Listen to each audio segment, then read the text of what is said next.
Hey, y'all. Welcome to the Soaring Through Adversity podcast. I am Renee Bregelet, the co-founder and CEO of our foundation and your host. Each month, we amplify the often unheard voices of individuals with intellectual, developmental, and physical disabilities, as well as those who support them. Voices filled with resilience, wisdom, and unstoppable strength. Through raw, real conversations, you'll hear how they rise above challenges, defy expectations, and discover purpose. These are the stories of people living victoriously beyond limitations. If you're ready to be inspired, to shift your perspective, and to champion true inclusion, you're in the right place. This isn't just a podcast, it's a movement. We are here to define what's possible one story at a time. Born in Charlotte, North Carolina, Vann Dowless has resided in Unionville for 30 years. He has been married to Penny for 31 years and has 3 adult children and 1 granddaughter. As the middle of 3 boys, Vann grew up with a strong sense of family, faith, and purpose. His younger brother, Scott, was born with cerebral palsy and learning disabilities due to oxygen deprivation at birth, a relationship that profoundly shaped Vann's heart for service and advocacy. After graduating from UNC Charlotte, Vann went on to serve his country in the North Carolina Army National Guard for 11 years, where he attended Officer Candidate School and earned the rank of captain in the U.S. Field Artillery. Professionally, Vann serves as the president of the family business Dalco Power Transmission Products in Monroe, North Carolina, where he has been employed since the age of 18. Beyond business, Vann has found ways to give back. He served on the board of directors for the Arc of Union County and coached Special Olympics basketball, combining his love for sports with his dedication for empowering individuals with intellectual and development disabilities. Well, we mentioned Scott. Scott is Vann's brother. Now let me tell you about him because he is a shining example of joy, talent, and service. At 56 years young, Scott Dowless embodies what it means to live life with purpose and passion. A proud Union County person, Scott is not only a Special Olympics star, but also a talented jewelry maker, sharing this one-of-a-kind creation at local markets in and around Monroe, North Carolina. Beyond his artistry, Scott's heart shines brightest through his love for community service, where he volunteers in his neighborhood or greeting familiar faces at church. Scott's genuine kindness and contagious smile light up every room he enters. He also is a beloved member of his Sunday school class, where he's known for his warm spirit and enthusiasm for singing, often leading with a joyful tune that lifts others' hearts. Scott reminds us that living beyond limitations is not just about ability. It's about attitude, heart, and a willingness to serve others with joy. Well, welcome. Thank you. I'm happy that you're here. I hope you're happy to be here. Yes, ma'am. Yes, ma'am. I love it. Well, let's talk about the name of today's episode. It's Brothers Beyond Limitations. Does that sound good? Now, let's start with Scott. Let's open up with you. I have been told you're a social butterfly. Would you say that you are? No, Izzy. I think you are. You seem to be with me. I mean, let's talk about it. You came in here with gifts of the jewelry that you've made. I'll call that a social butterfly. What do you most enjoy when you meet new people? What do you like to do the most when you meet new people? Oh no. Kinda, I like people. You like people. You hug them or you shake hands? Hug. Are you a hugger? Yeah. That's great. That's great. I'm a hugger too, so that works out good for me anyway. Let me ask you then first. What is a moment when you have laughed the hardest spending time with Scott? Probably watching him and my mom now interact. He lives with my 83-year-old mother, and they're like the odd couple. Yeah? The TV show, The Odd Couple. And I'll just sit on the couch, and they'll be in the kitchen going at it about something. And it's hard to make me laugh. I like comedy, and I think I'm kind of funny myself. But those two they're hilarious together. My mom's got a great sense of humor anyways. And you got this 56-year-old man and this 83-year-old woman who have been together for a long time and live together every day. Yeah. And they go at it, and it becomes pretty humorous. Do you think it's funny? No. No. Every single time, I like my mom, and I live in a group home 1 year, and Ben called me out of the group home. I was like, you want to move back home with your mom? I was like, kinda, I want to. Yeah. Why did you want to? My mom want me to, cause her getting older and older, like that stuff. I can understand that. She wanted your company. Yeah. So what are some of the favorite things you do with Vann? What's something you do that you On like? Monday, I like to do the meal on the knock on people's door. He said he a grocery. Oh, so you deliver groceries to people in need. Yeah. How do you find these people? It's the Food for Families organization in Indian Trail. Yeah. Great organization. A lot of the grocery stores donate food to them, and they get the folks' names, I think, through the school system, through some sort of organization where they people can apply, and they put together boxes, and folks go by there like Scott and I and pick them up and deliver them. We have 7 deliveries we do, but there's people there all the time doing it. Our church goes there one night a week, and I think helps pack boxes and sort groceries and figure things out. So it's a really cool organization. That's great. One of the things that, we do at the Victory Vantage is to help people live independently. And I know that Scott now lives at home with your mom, but can you tell me, with him living at home, what his day-to-day life is like? Sure. I would say it lacks the socialization that we are able to experience every day because we can kind of come and go as we please. Yes. With a mother who's her age and no one else at the home, he relies on folks like, me, his brother, or other folks to come by and get him and take him out. So there's a lot of just sitting at home. But we try to do the meals, the grocery delivery. He plays golf on Tuesday nights. It's like an hour practice. He's got opening ceremonies tomorrow night for a Special Olympics tournament that happens Friday and Saturday. So he can have a pretty busy week. I'm fortunate enough to have a really nice guy that works at Dalco that's taken an interest in Scott, and he'll go by and pick him up sometimes and take him to work. And then we have some guys in the warehouse that really dote on Scott and like him a lot, and they take him out to dinner, and he feels really cool to hang out with them. And, he'll work around there a little bit, put water in the fridge, empty the trash. So some weeks are busier than others, but there's a lot of boredom, I'm pretty sure, Well, I think that sounds like a pretty good life, Scott, but you're still bored? No. From time to time. You say no, Vann says yes. Well, he likes to sit too, which we all do. So when we get a chance, that's that's right. right. Yeah. That's right.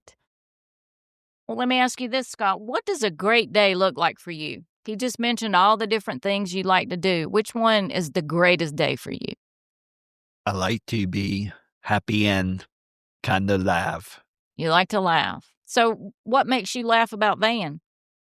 Him is funny. He's funny? You think he's got a good sense of humor? Yeah. Really? I'll have to get him to tell me some jokes sometime. Would I laugh? No. No? It's a brother thing? Yeah. That's I right. got 2 brothers. You do? Well, tell me about your other brother. Bobby is my kind of older Yeah? of me and Vann. Him is older. I'm the baby in the family. Are you the baby? And him is the, middle boy. Yeah? I mean the baby in the family. But Vann, Bobby, and me. Yeah? Do you get spoiled because you're the baby? Yeah. Or do you? Oh, that's good. I'm an only child, so I get spoiled too. So Right. I get it. Well, let me get personal, okay? I hear you have a girlfriend. Yeah. Okay. What's her name? Abby. Yeah? Is that short for Abigail? Yeah. Okay. Well, how long has she been your girlfriend? Since, I'm not member. Probably 10 years. 10 years. My goodness. I heard she was a younger woman. No, her is kind of short. So where'd you meet her? My Spanish teacher called me and said, I got somebody on your mind. Yeah?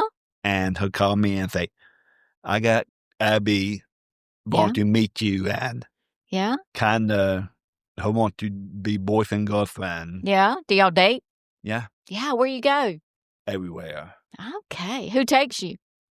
Her mom and her dad Oh, yeah? come to my house and kind of hang out. So. Oh, that's good. That's good. You know, Van, I was going to ask you about community and what the community could do for you guys, but it was interesting to me that you found a different community. You know, when I was thinking about that question, I was thinking more, you know, about the church or something like that, or, you know, neighbors. But you found a place at your business. That is wonderful. Yeah.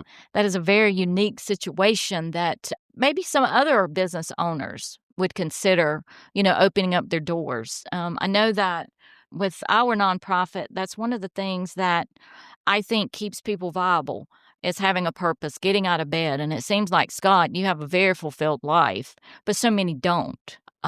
So if more business owners would open their doors just for things like you've talked about, you know, based on what their abilities are, that would be huge. You know, I love what Union Diversified Industries do and all that. But we need more of that, you know, for somebody to be able to live independently. Not to mention everybody needs a reason to get out of bed every day.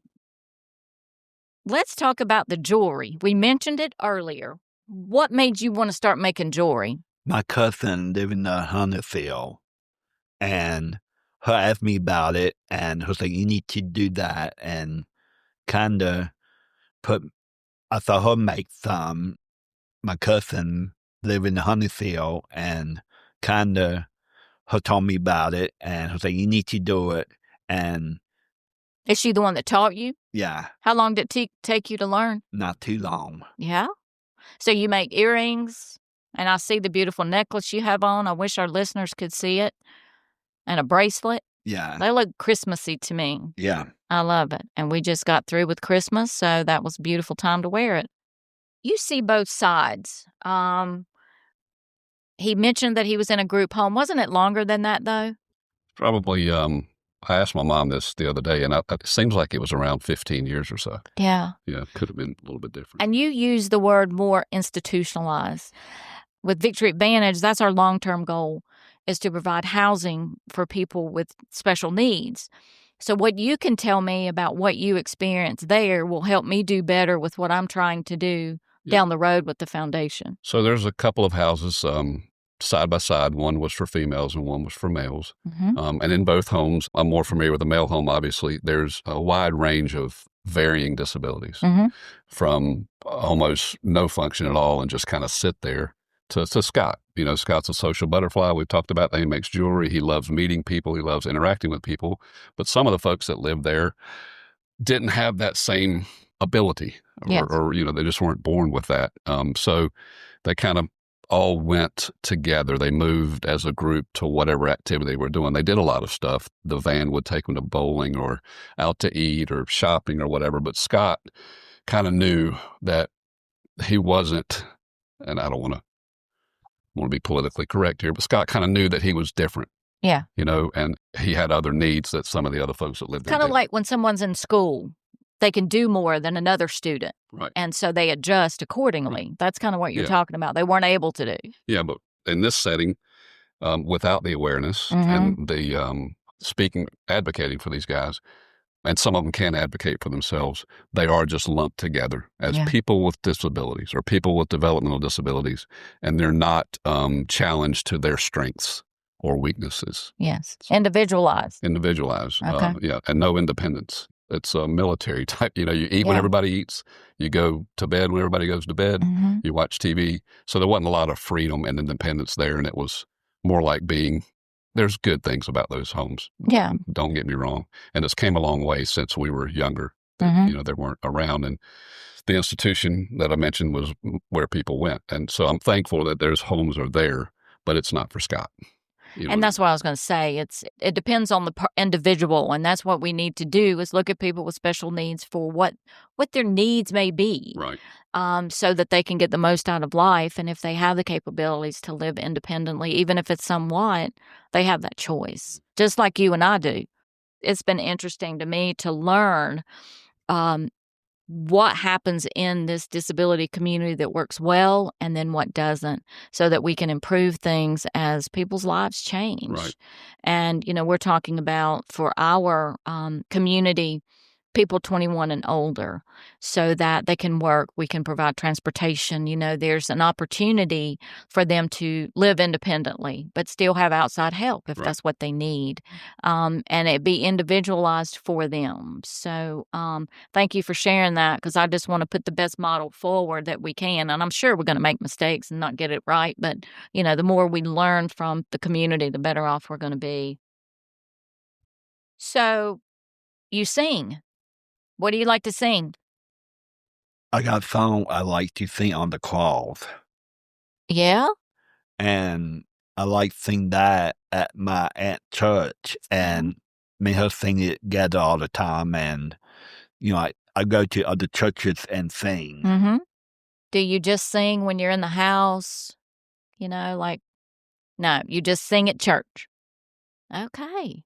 Well, I understand you're going to be singing on the 30th at Joyful Table. I'm going to be there. So look for me. I'm going to enjoy it. And then Scott is going to be preaching. So that'll be good. And that'll be wonderful. Scott Garwood, not you. You'll be singing. Yeah. We're talking about Scott Garwood. He's the disability minister at Lee Park.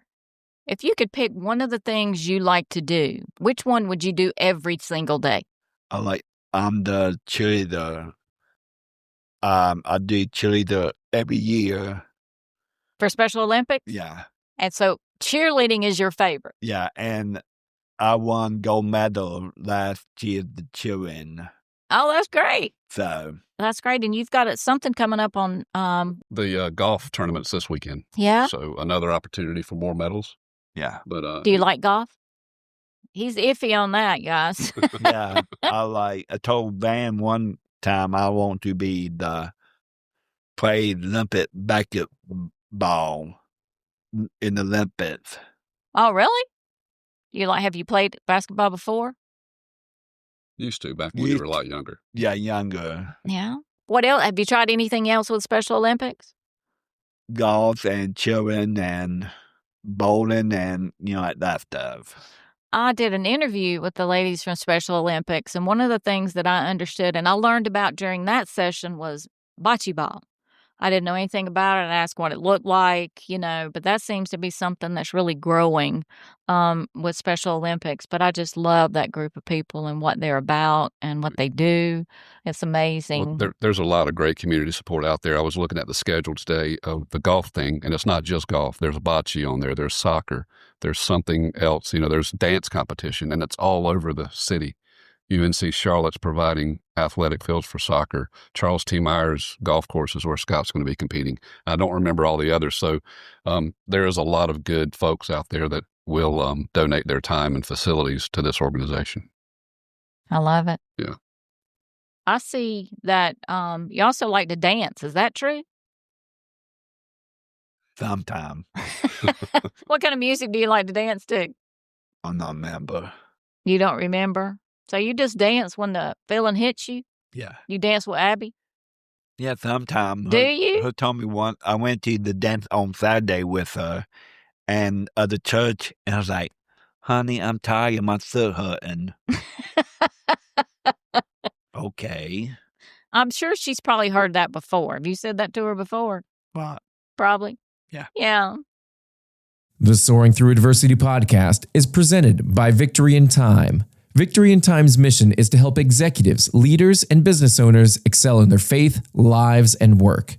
Through speaking engagements, one-on-one mentoring, and our mastermind groups, known as Victory Circles, Victory in Time wants to help you become the best leader you can be. Find out more at victoryintime.com. Also, don't forget to pick up your copy of the Soaring Through Adversity book, Life Lessons to Lead Triumph and Rise Above. All net proceeds from sales of the Soaring Through Adversity book benefit Victory Advantage. Vann, you mentioned to me about a friend and mentor. His name is Carol Edwards, and he's a very big figure that's passed away several years ago here in Union County, North Carolina. And he said, you quoted something that he said, we have to help the ones who can't help themselves. How has that guided your approach to be an advocate? It seems like it's such a simple premise and so much, it's just common sense. But when he said it, I had never thought about it that way. We're just doing it. We're helping those who can't help themselves. But I've never thought about the way he put it in such a simple way that it really affected me. And he and I were on the board of the ARC at Union County together. He really did a lot for that organization. And he had a sister who was, I think she was in a group home or something down in Marshville. So great man, did a lot for the community, great philanthropist. But that just sort of gave me chills when I heard it. And I was like, yeah, that's it. For folks who can't speak for themselves, he just said simply, as just a good old farmer, hardworking man. Very wealthy. Very wealthy man. He said, we got to help those that can't help themselves. Absolutely. And I thought, wow, that's it. That just says it all our right motto, there. Yeah, absolutely. Has it affected you how you lead in the community? Like you said, you were on the ARC, and I find that interesting because ARC has a community in Monroe that they built years ago, and I've met with them and kind of did the same thing I talked to you about doing the best of the best. And they did a really good job at what they did. Some of the things they told me they didn't think about, like maintenance people they needed to have on call, and just stuff like that, which is, down the road for us and thinking, that way.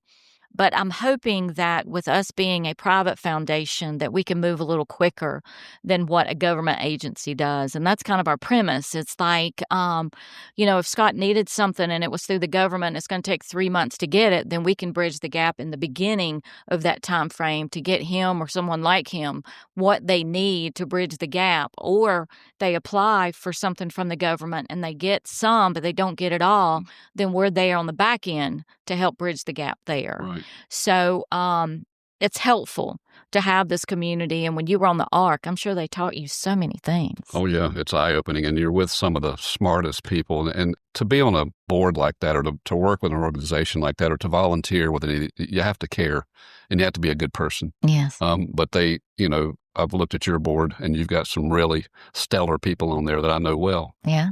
Very good folks that all have something in common. You always see them working in the community and helping someone. Yes. So, yeah, you can learn a lot from those folks. You certainly can. We do have a good board, and we're blessed to have them with us. I'm going to ask you another question, Vann. How do you feel when you see your baby brother doing some of the things he does, like when he's selling his jewelry, greeting at church, singing? How do you feel? I think it's great to see him out socializing. When you first asked him in the beginning, what do you do when you meet someone? And I'm hesitant to speak for him. I want him to come up with the idea himself because he will let you, and then he'll kind of build on that. But he wants to get to know you deeply whenever he meets you.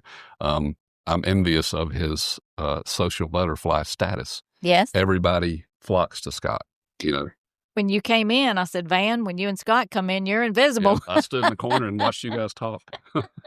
But yeah, that's the way it is, right, Scott? I've always said, he has I mentioned earlier that he's at home a lot and maybe gets a little bored, but he says he doesn't. But, he gets to go to events and meet professional athletes and play basketball with the Hornets and go to the UNC Charlotte football game and tour the facilities. And they get to do some really cool stuff. And I think I told you about little Chloe, little Down syndrome girl, Cole. She was there. She does Special Olympics. She does golf. Her dad's real active with her out at Rolling Hills. Andrew Cole. But the best thing I saw that night was her get in front of the group of cheerleaders, and they were looking at her, but she didn't know it. They were behind her, and she was just posing, trying to get somebody to take a picture. So it captured the cheerleaders behind her, and all the cheerleaders came over to her with their pom-poms, and I think they even picked her up and just posed with her and shook pom-poms with her, and that was just the best thing ever. And that happens a lot with Scott. People gravitate towards him. Well, that leads me to my next question. What has happened to you that stands out that made you so happy? So very happy. I think I now live in a group home because I'm not there and I'm happy with my mom and my brother, see my whole family. So you're a family man too, a social butterfly and a family man. That's terrific. I'm happy for you. I'm glad that you're at home with your mama. Scott, what have you taught Vann? He's my brother. He's your brother. You love him? Yeah. Yeah? Him is funny. He's funny. I'm glad he makes you laugh. I got to be around him more. He might make me laugh too. You think? Yeah. Okay. Scott and I, we're brothers. And like we said, we're about 14 and a half months apart. So we're really close, and we've been together our whole lives, except for the time that I've gone away to college or military or where he's been in the group home. But we always saw each other weekly, probably. But, you'd like to say he taught me patience, but I think he just, being around him just has to open your eyes to the need, to see what he goes through day to day. And it makes you want to, I don't just work with Scott, it makes me want to help other organizations or coach Special Olympics when Scott's not even playing basketball. So it's made me care more, I guess, about that group of citizens and want to be involved with them. They're wonderful people. I'm glad you mentioned that again about helping with Special Olympics, because I did an interview. I mentioned it earlier with them, and talking to Amanda Cotter, who leads, Union County, and she's got some title. I can't remember what it is, but we're talking about all that she does for Special Olympics. And then she mentioned volunteer, and I thought that was her full-time paid job, but she has another job. I mean, it is truly, it's a gift for her, and she sees what Special Olympics does for the community, and it just drives her to keep going. And she's great at it. She is. What kind of worries me a little bit is someone like that does it for free and gives so much time, eventually needing to go away or, get another job or something that, pays well. And we may lose someone like that. So I've been thinking about who do I need to get to fix that. I don't know how hard that would be, or who do we talk to? That's interesting, because I'm taking grant writing classes right now, and I just got through the part about a succession plan. Like if I am no longer the CEO, who's going to take my position? Because people look at that, just like in your business, you've got to have people trained to be able to take your position. I had a brain tumor. I used to say, what if I get hit by a bus? Then I say, well, what if I get a brain tumor? That kind of thing. So that's a very interesting thought that every nonprofit organization needs to think about, just like a for-profit does. It seems to be mainstream with the for-profit, but not so much with the nonprofits. And it's the same thing, because you want to continue carrying on the legacy of that organization. You got to remember what the organization's there for. It's for this guy. Yes. And people like this guy. It's not there to make money or to employ people. It's great if it does. But you lose great people like her if we don't think it's important enough to pay her. Then it's going to look like it's not important enough to the athletes. They're not going to get the services. It goes along with it. Yeah. It really does. And I asked her, I said, how do you get paid? She said, you got to have a higher position. I'm like, well, we need to get you a higher position, but keep you in Union County. Right. Yeah. Mecklenburg County, I think, pays, but I could be wrong. Yeah. Scott, what is the name of your jewelry company? Jewelry by Scott. By Scott. Jewelry by Scott. I've got your card here. It says handcrafted fashion jewelry. Scott Dowless, owner, designer. So where do you sell it? Everywhere. Everywhere. I get the price I sell it at the church. I'm doing it at the church next month. At Lee Park? Yeah. Yeah, their marketplace. And Van going with me that time. Is he? Do you think he can sell some jewelry? I count the money. Do you? Oh, okay. He's the money man, but you're the personality. Right. You're the salesperson. I'm the accountant. He's tried to sell it at the Aquatic Center. They have a big fall show every year. He didn't get in this year, but that would be a great opportunity. The farmers market, places like that, little pop-ups. Well, it sounds like, Victory Advantage, we're trying to help sustain ourselves so that we don't have to do so much fundraising and continuously ask for money by working within the organization. So we're looking at an organization called Abundant Life Bakery, where we sell very high-end bakery items that has no preservatives or additives. And it's milled from fresh wheat. So it's very unique and very healthy for our community. And we're going to be selling it at Lee Park as well. It'll be our first time to sell. So I need to come by where you're going to be and learn what you do, so I can do as well as you do with your jewelry, first of all. But it's going to be interesting to see how much I can learn from you, Scott, and I can follow you around. You just mentioned a farmer's market. That'd be perfect for me, so we can hang out together. How's that sound? She can learn from your entrepreneurial skills. There you go. There you go. I like that. Did you know you're an entrepreneur? No. Well, you are. That's a big word for business owner, right? Right. You're a business owner. I like it. And that's what we were talking about. Everybody needs a passion, and you've got one. I got me the paper that my jewelry cost $5, basic cost $10. Yeah. And necklace is $5, and necklace is Emmy called $10. Oh, okay. Now, does the price vary by how much work you put into it? That's smart. You are an entrepreneur. I like that. Well, let me ask you, if you could say to anyone anything about who you are, what would you say? My name is Scott. And you are all of it, right? Yeah. Okay. That's all you got to say. And that's it. And your face shines. So that's really all you need to say. What would you say about Scott? What would I say about Scott? Scott's challenging. Yes? Yeah, it's not, I think I kind of, without crossing the line earlier, we have our brother moments. I think I was going to say that a minute ago because we are so close.